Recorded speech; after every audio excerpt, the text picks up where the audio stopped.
Magnus Carlsen did it again. He invented a new opening. How did he start it off? Well, with this tiny pawn move. A creepy crawly move, and guess what?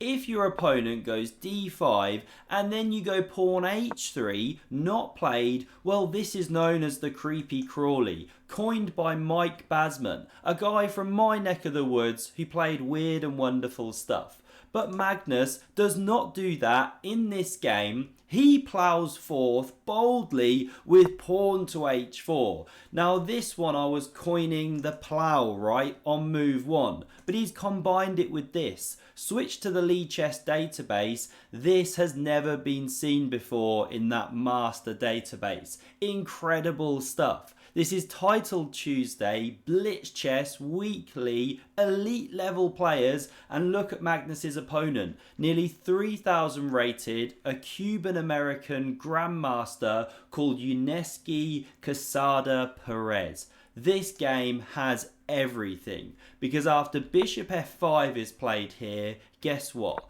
Magnus goes e3 and he's setting a trap already on move 3, and I'm just incredulous.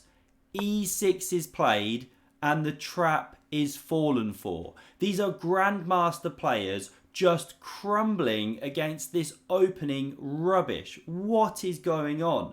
Because Magnus now launches the g-pawn forward and the bishop is trapped. You know, you come back here and the pawn keeps running. So the bishop comes this way, f3, the bishop's completely trapped. What do? Bishop e7 was played, looking for counterplay, and it's at this point I'm sitting there thinking I'm looking pretty, because I was playing Chess Profit, right? You predict the results of games. You can do it every Tuesday. You pick 3 boards of the top 9, you rack up points, and then you win prizes. Look at those. You get to visit Magnus Carlsen if you win the entire thing. Completely free. There's a link in the description below. Sign up, give it a go. It's just good fun, right? And I'll probably be streaming playing myself.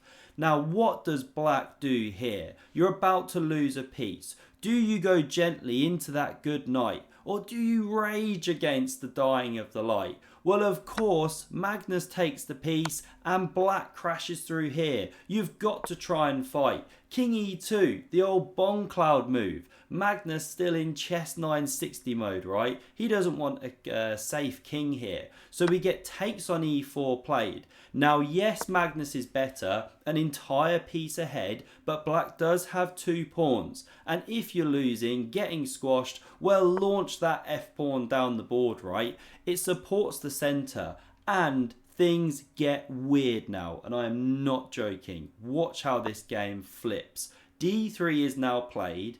Queen g5 moving into the game, and Magnus makes a huge mistake. So uncharacteristic. The top move here is takes on f5.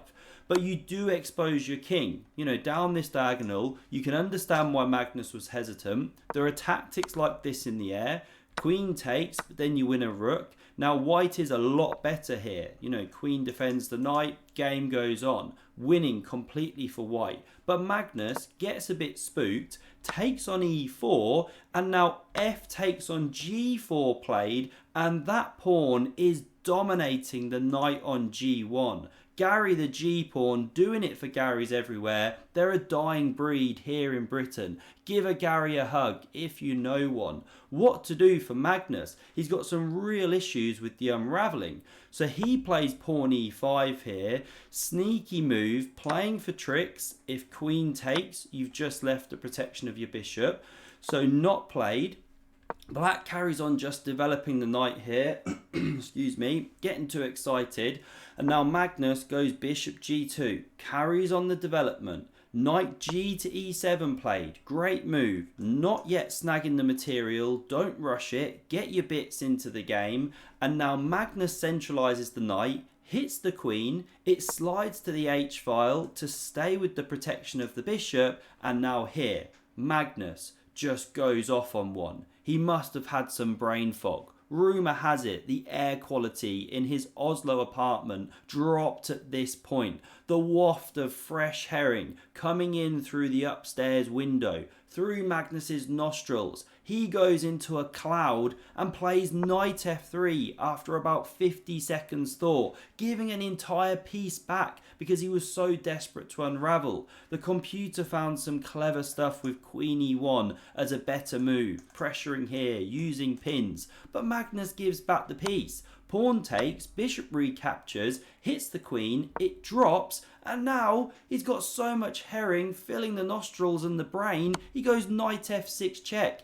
gives a second knight within 3 moves. What is going on with the world blitz and rapid champion, world number 1? Well, after captures, here is his point. He goes e4. Opens the bishop, the queen cannot stay on the h-file anymore to defend this one, so after it slides, Magnus wins back a minor piece, but knight takes, what a central outpost here, and black is 2 pawns up. Magnus's opening stuff worked, but now it's backfired. He checks, this knight blocks, rook h3 jumping back. You don't want any accidents, and that's why some grandmasters still wear Pampers to this day. Check out this clip. The floor is yours. So you expect me to play you now after you go on stream earlier today insulting me, saying that I'm running away, that I'm scared to play you?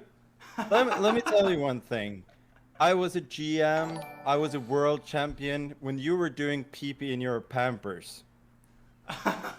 That's all I have to say. That's Magnus roasting Danya there just for some good fun. And if you don't know that reference, that entire chess cheating hilarious story, I've left a link in the description below. If you want a few minutes of reading, make your day.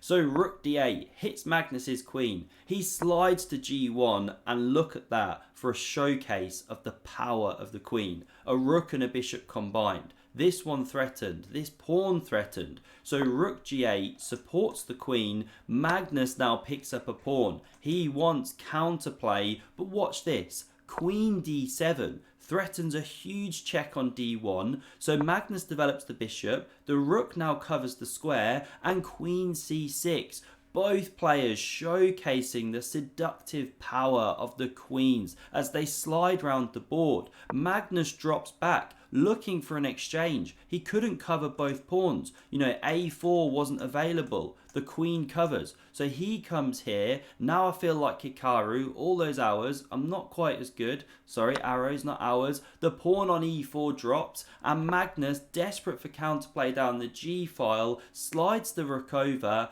and now a huge blunder is on the way.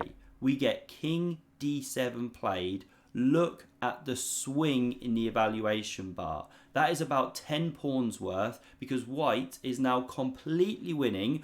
All black wanted to do was run the king, connect the rooks. Can you find the winning move in this position? It's really quite incredible. Well, not that incredible. More incredible, Magnus missed it, to be fair. Not quite on form this game. So, the move that was played is, sorry, not played, should have been played, is bishop takes on g6. Why is this so good? Well, however you recapture, knight, rook, queen no good, or you get taken by a rook, well then this rook crashes through here. This is the point. You go here, you get mated in 1. You go here, well then the rook takes on g6. Again, you're now threatening mate in 1. You've removed the knight, defending the square, so you can't capture here or capture here. This rook's threatened. You know, it's just leading to a mate very, very soon. The computer wants to check here, give a queen. So that's one way to win it.